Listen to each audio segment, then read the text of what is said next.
I am the proof that change is possible. And when you are a person that is capable of actually changing, if you are in a toxic environment, you do become the problem. It shouldn't be. It shouldn't be, but you do. You become the problem. Because at that point, you begin speaking truth, facts.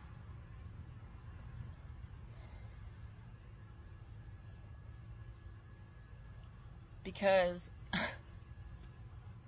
because I was made to be the scapegoat.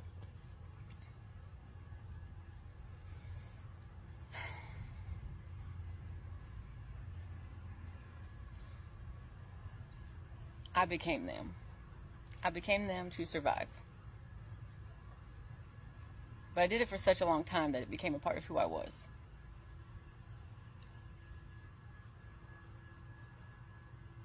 There were just things that you could not do in our household. Could not correct anybody. So if they said something, you couldn't correct them. No. That would become an argument, a fight, being yelled at, whatever. So I became it. I was a liar. I was a cheater. I stole. I took what I wanted when I wanted it. Didn't matter what I had to do to get it, or who I had to hurt to get it.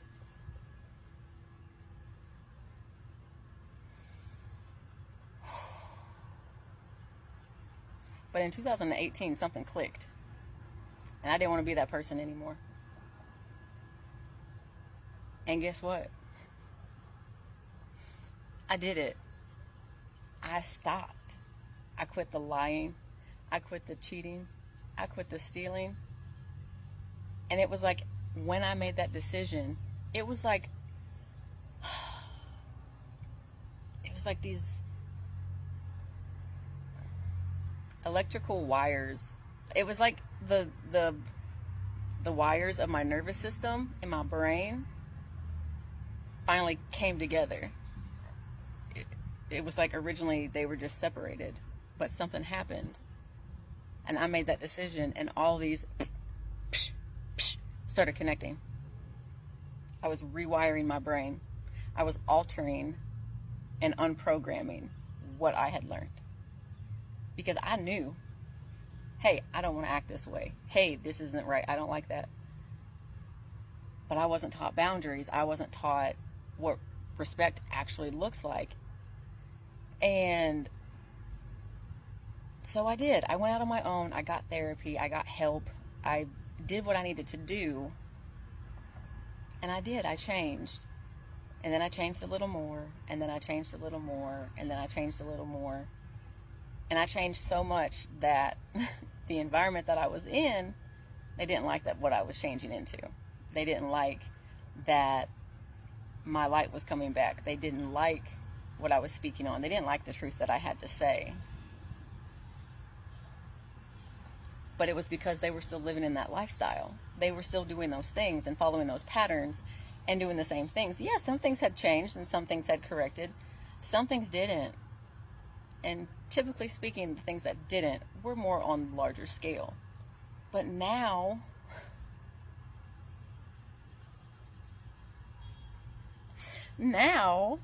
I have people, I have males, like men, being kind to me, respecting my boundaries. And as soon as I let them know that, hey, I'm into women, they don't try to change my mind. They respect it. They're like, okay, cool. I'm like, hey, the only way that we're going to be able to go forward is if this is platonic. Like, it doesn't go anything further than that, because, like, no.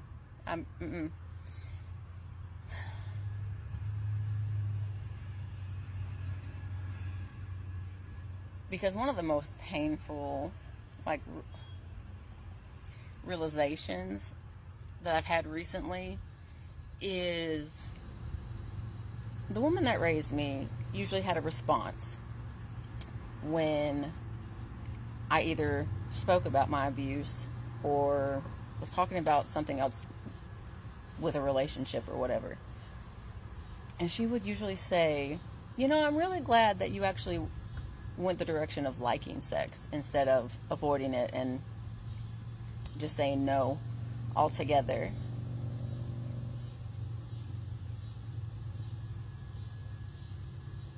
But because I lived in the household that I lived in at the time, I couldn't correct her. Because she would have had some kind of comeback. Oh, so now I don't know you, or whatever. It would have been something. It always was. But had she actually stopped, instead of assuming and spinning her own narrative on it, if she had just asked me,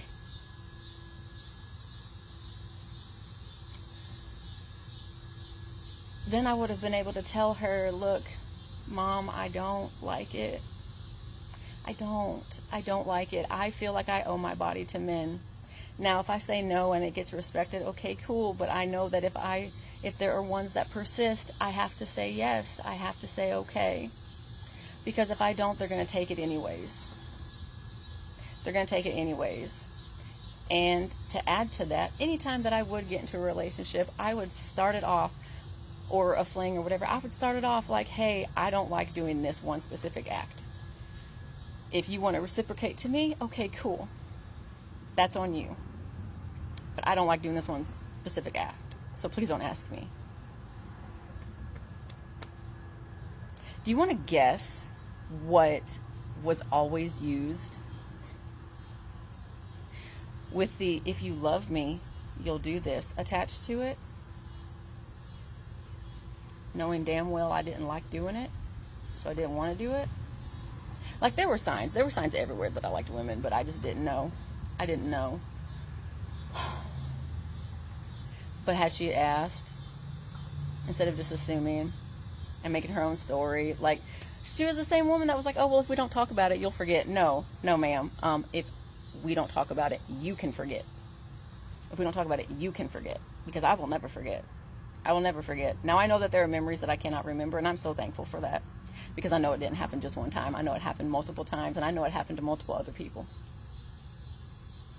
So,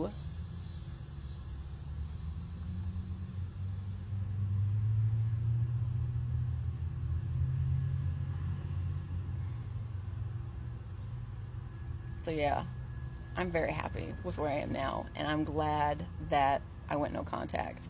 I'm glad that they are dead to me. Because at the end of the day, bottom line, the reason why they are no longer who they are to me, and we are just not, is because they have earned a certain specific version of me.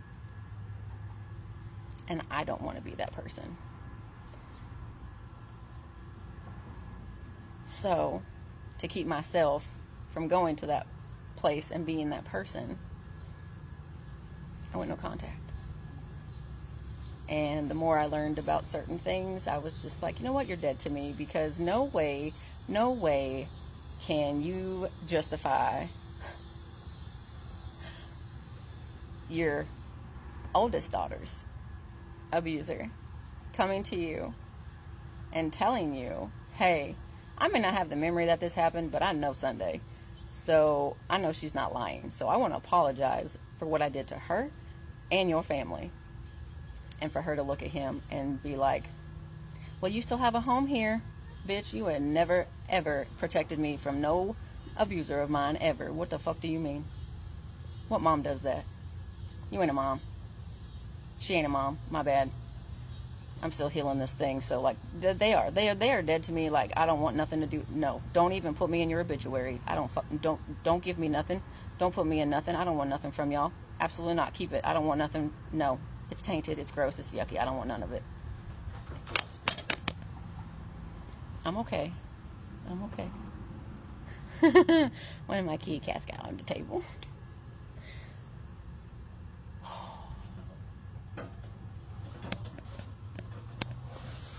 No. So yeah, I had to really pay attention to myself to get to this place. Because I did. I changed. I changed. And by changing and healing, I had to walk away from my family. So I'm healing wounds.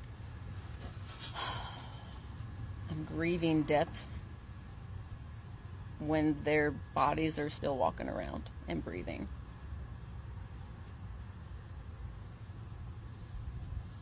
Because it's not them. It's not that I miss them. I am grieving what I didn't have and should have. And I'm grieving what they should have been while realizing who they are. Especially to me. And see, here's the sad part is I know my siblings got it just as bad. They probably don't think so. But they also don't have a lot of memories either. So, and I mean, a part of me is glad for that. Like, part of me is glad for that. Like, I'm glad that you don't have those memories. And on the other side of it, I'm like, I really wish you had at least a few. So that they could, like, understand and, I don't know, heal and get better. Because part of me has already grieved them. But there's still a part of me that's, like, hopeful.